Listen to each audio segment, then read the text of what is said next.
श्री शिवाय नमस्तुभ्यम। हर हर महादेव। आप सबको पता है कि सावन का बहुत ही पवित्र सा महीना चल रहा है और आ गया है सावन का बुधवार। तो आज की इस पूरी वीडियो में हम बात करने वाले हैं 13, 15 और 17 वाले विशेष उपाय। और पूज्य गुरु जी की जो श्रावण शिव महापुराण की कथा चल रही है, पूज्य गुरु जी ने उस कथा में इस 13, 15, 17 वाले उपाय को बताया है।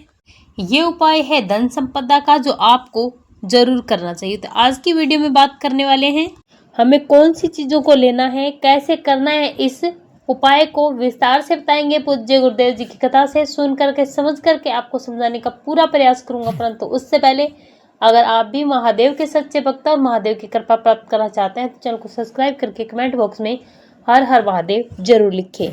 तो इस उपाय के लिए सबसे पहले आपको लेना है समी का पत्ता। समी के पत्ते आपको कितने लेने हैं, तो कम से कम आपको समी पत्ते लेने हैं 9, जो आपको लेने हैं विषम संख्या में। 9 से कम आप नहीं ले सकते हैं, 9 तो आपको लेने ही लेने हैं। आप चाहें तो ज्यादा संख्या में भी ले सकते हैं, लेकिन ध्यान रखना 10, 12 ऐसी संख्या नहीं होनी चाहिए। 9, 11, 21 इस विषम संख्या में आपको 9 समी के पत्ते लेने हैं। और इसी के साथ आपको लेना है थोड़ा सा शहद, जिसे आपको किसी भी कटोरी में डाल लेना है। और इस शहद वाली कटोरी में आपके पास जितने भी 9, 11, 13, 17, 21 की संख्या में जितने भी समी पत्र आपको सारे के सारे समी पत्र इसी शहद में डाल देना है। इसके बाद आपको तांबे के पात्र में जल भरना है अपने घर के मटके से, और कोशिश करना इसमें आपको डालना है गंगा जल। इन सारी चीजों को लेकर के आपको पहुंच जाना है महादेव के मंदिर में शिवलिंग के पास। सबसे पहले आपको अपना मुख उत्तर दिशा की तरफ कर लेना है, लेकिन सबसे पहले आप जान लीजिए कि आपको इस उपाय को करना किस समय है। इस उपाय को करने का समय है प्रदोष काल में, और अगर आप प्रदोष काल में नहीं कर पाते हैं तो फिर आपको शाम को प्रदोष काल के बाद 9 बजे के बाद इस उपाय को करना है। अब आप अपने साथ जो 1 लोटा जल लेकर आए, उसे सबसे पहले महादेव की शिवलिंग पर आपको समर्पित करना है। बिल्कुल धीरे धीरे श्री शिवाय नमस्तुभ्य मंत्र का जाप करते हुए। ध्यान रखना इस उपाय में आपको जल पहले समर्पित करना है।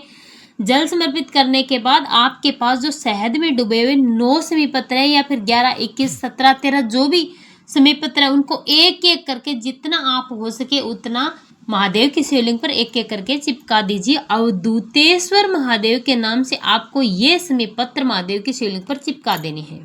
पूज्य गुरु जी ने बताया कि जो भी व्यक्ति श्रावण मास के बुधवार के दिन या फिर श्रावण दशमी तिथि के दिन महादेव के शिवलिंग पर शहद में डुबो करके समी पत्र चिपका देता है, उसके घर में कभी धन की कमी नहीं आती, व्यापार और कारोबार की बढ़ोतरी होती है, उस घर में कभी लक्ष्मी की कमी नहीं आती। आपके पास यही मौका है सावन के महीने का। इस उपाय को सिर्फ और सिर्फ सावन में किया जाता है, इसीलिए आप इस उपाय को जरूर करें।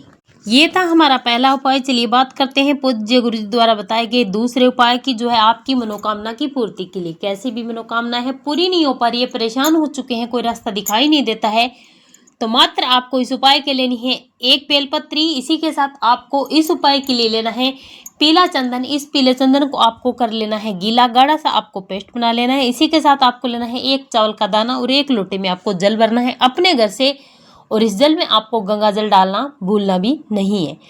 अब आपने जो पीले चंदन का पेस्ट बनाया है, उस पेस्ट को बेलपत्री की जो बड़ी वाली पत्ती है उस पर लगा देना है। लगाने के बाद 1 चावल का दाना इसी बेलपत्री पर, जहां पर आपने पीला चंदन लगाया वहां पर रख देना है, चिपका देना है। इसके बाद इन सारी चीजों को लेकर के आपको चले जाना है महादेव के मंदिर में शिवलिंग के पास। उत्तर दिशा की तरफ आपको अपना मुख कर लेना है। अब यहाँ पर सबसे पहले आप अपने साथ जो एक कलश में जल भरकर लेकर आए, उसे महादेव की शिवलिंग पर श्री शिवाय नमस्तुभ्य मंत्र का जाप करते हुए महादेव की शिवलिंग पर आपको समर्पित कर देना है। समर्पित करने के बाद आपके पास बेलपत्री है जिस पर पीला चंदन और आपने चिपकाया है चावल का दाना, उसे उसी स्थान पर खड़े होकर उसी स्थान पर आपको समर्पित करना है जहां पर आपने शिवलिंग पर जल समर्पित किया है। श्री शिवाय नमस्तुभ्य मंत्र का जाप करते हुए अपनी मनोकामना करते हुए आपको इस बेलपत्री को समर्पित कर देना है। पूज्य गुरु जी ने बताया कि जो भी व्यक्ति सावन मास के बुधवार के दिन इस बेलपत्री को पीला चंदन और चावल लगा करके समर्पित कर देता है, महादेव उसकी सारी मनोकामनाएं पूरी कर देते हैं। उसके जीवन में कभी किसी भी प्रकार का कष्ट आ ही नहीं सकता।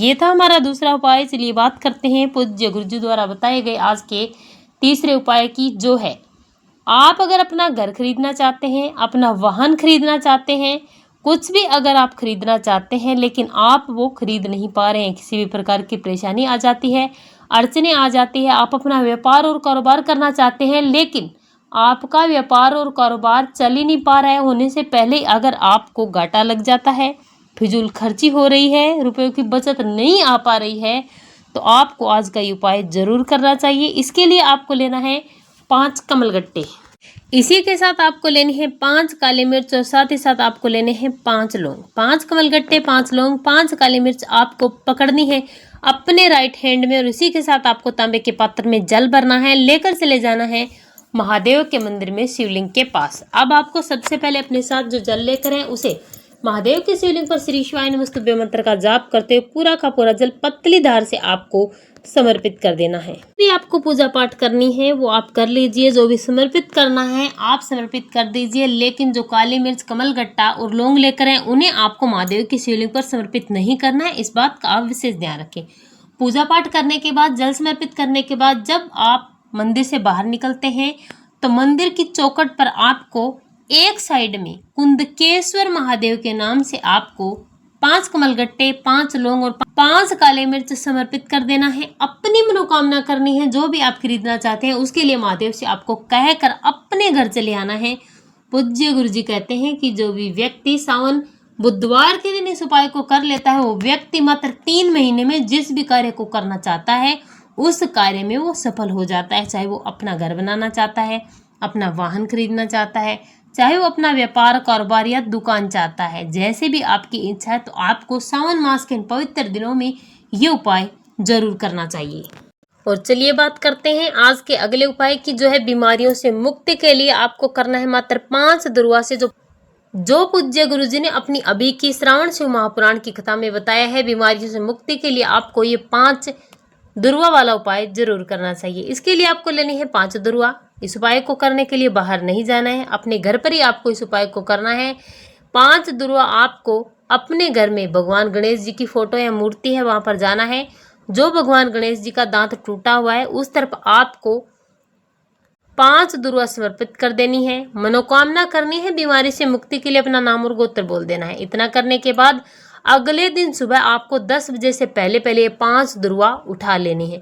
उठाने के बाद आपको 1 दुर्वा हर रोज खानी है। सुबह सुबह आप 1 दुर्वा हर रोज खाएंगे। इस तरह से 5 दिन तक 5 दुर्वा आपको खानी है। ऐसा करने से आपको बीमारियों से मुक्ति मिल जाती है। बीमारियां आपके घर में प्रवेश नहीं करती, बड़ी से बड़ी बीमारी भी दूर चली जाती है अगर आप इस उपाय को करते हैं। आप चाहे तो मंदिर में भी इस उपाय को कर सकते हैं। मंदिर में करने का तरीका ये है कि 1 लोटा जल महादेव की शिवलिंग पर आपको समर्पित करना है। समर्पित करने के बाद आपको सबसे पहले 1 दुर्वा समर्पित करनी है, अपनी मनोकामना करनी है। समर्पित आपको भगवान गणेश जी के स्थान पर करनी है। उसके बाद दूसरी दुर्वा समर्पित करनी है, फिर से आपको तीसरी दुर्वा समर्पित करनी है, फिर से चौथी, फिर से 5वीं। हर बार समर्पित करेंगे, अपनी मनोकामना करेंगे बीमारियों से मुक्ति के लिए। उसके बाद ये 5 के 5 दुर्वा आपको महादेव से आज्ञा लेकर के औषधि के रूप में उठा करके अपने घर आ जाना है। अब आपको ध्यान रखना है समर्पित करते समय कि आपने पहले कौन सी समर्पित की थी और दूसरी कौन सी समर्पित की थी, यानी कि समर्पित करने का क्रम आपको याद रखना है। घर आने के बाद अगले दिन सुबह आपने जो पहली बेलपत्री समर्पित की थी, पहली दुर्वा समर्पित की थी, वो पहले दिन खानी है। दूसरी दुर्वा दूसरे दिन और तीसरी दुर्वा जब आपने समर्पित की थी वो तीसरे दिन। इसी प्रकार के चौथी चौथे दिन और 5वीं दुर्वा 5वें दिन। इस प्रकार से जिस क्रम से आपने समर्पित की थी उसी क्रम से आपको हर रोज ये दुर्वा खानी है कुंदकेश्वर महादेव के नाम से। और आपके शरीर में जितनी भी बीमारियां हैं सारी बीमारियों से आपका शरीर मुक्त हो जाएगा। श्री शिवाय नमस्तुभ्यं। हर हर महादेव।